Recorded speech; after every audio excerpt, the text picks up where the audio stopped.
Welcome to the last episode in the Round Britain Rally. I hope you've been watching. I hope you've enjoyed the series. I'll put a link to the playlist below.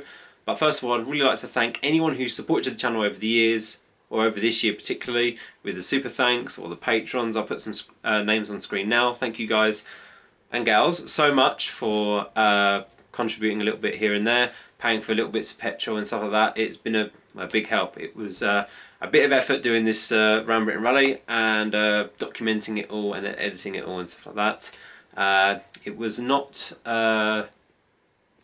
particularly cheap to do, so thank you very much for the support, guys. Anyway, on with the video. So Scotland was the most miles on the trip. It was 2,700-ish miles just on the BMW, just on that trip alone. Yeah, I may have. Yeah, that was an immense trip. That was crazy. That trip was great. 400 miles a day, almost on a couple of days. It was like 395 was the longest day, followed by a further 350, then another 350 mile day. So it was some mega miles. I was waking up at like 7. I was on the road at 7, not pitching my tent up until like 7 in the evening. It was some long days they were on the bike, and it's not just them long miles. It was because I was going in all the little back roads and everything like that. It was just, oh, it doesn't matter, you know, big miles, but it wasn't all on motorway. So there was some motorway, but honestly, not as much. I think I did one day. It was a 300+ mile day, 350 miles, and only 60 miles were on the motorway. So yeah, it was quite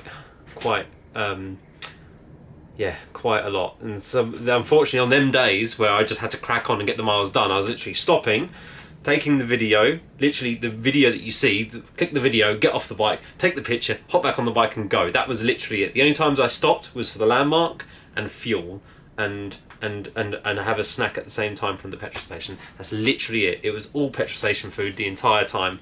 Tesco meal deals, man. I lived off them basically through most of Scotland. Except in the Highlands where Tesco gets a bit more, you know, there's not as many shops around like that. So yeah, I always had to have food on the go because it was so cold going to do that trip around Scotland.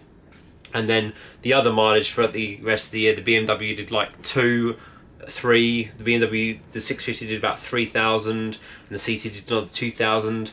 So about 7,000 miles total between all the bikes. Yeah, and some mega mile days on the, I think the longest day on the 650 was just under 300, which wasn't too bad because the 650 is quite a modern bike, quite comfortable. And it was actually warmer when I did that going to Wales than when I did Scotland.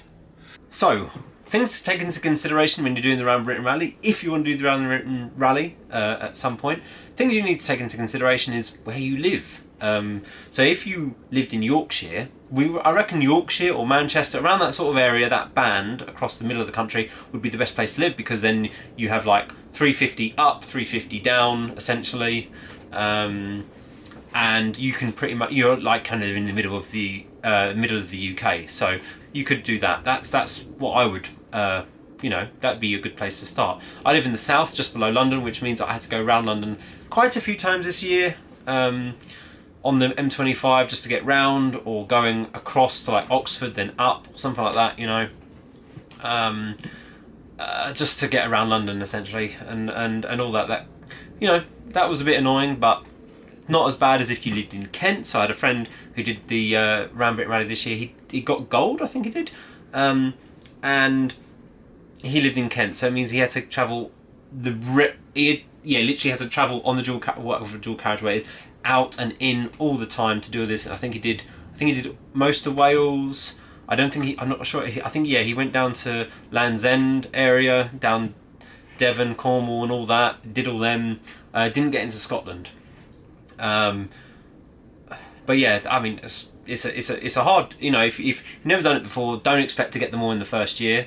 There's a lot to take into consideration, like I say, and then the cost of things, how much things cost. So I kept costs relatively cheap because I camped the entire time.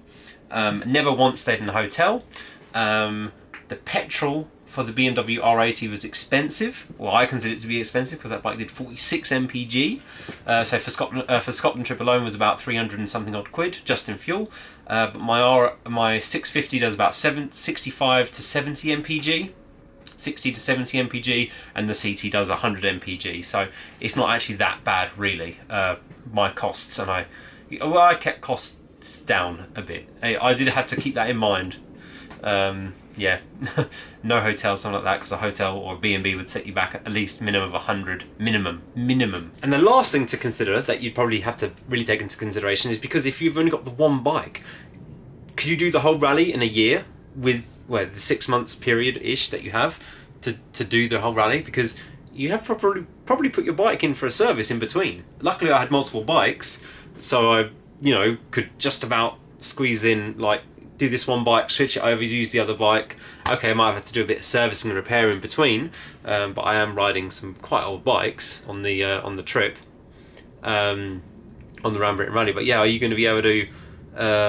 Might have to book your bike in for a service midway through the year, midway through the riding season, essentially, just because. Yeah, you're going to do so many miles. You're going to do, like I said, it was for me around 7,000 miles. So the average bike is around 4,000 to 5,000 miles between service intervals, isn't it? So yeah, you'll have to consider that, and also like tyre wear and all that stuff. So it's not a cheap rally to do. It's not a cheap rally to do if you want to get them all. You don't have to get them all, but if you want to go for that, you have to really think about it, really plan ahead. It is middle of November currently, and I haven't got my plaque or award or anything like that yet, but I sent all my pictures off. They have received them. They have been counted. They have been tallied, and I am happy to say, and relieved to say, that yes, I got them all, no mistakes, so I got 100% all-rounder, all the points got. So I wanted to get platinum, and I actually ended up exceeding that, and actually got all-rounder, which is the higher scores, all the landmarks, no mistakes. Yeah, that was a bit of a mission. So yeah, that's really good, and that was all mostly done on a 1970s BMW, which I had finished repairing, fixing, road testing only a week or so before going to Scotland. Anyway, that's the end of the series. I hope you've enjoyed watching. Like I say, it took a long time to edit, a long time to even make as well, going around all the countries. I was exhausted in a lot of the days. It was great fun. I'm not sure if I'll do it next year. So anyway, hope you've enjoyed the series. Like, comment, whatever.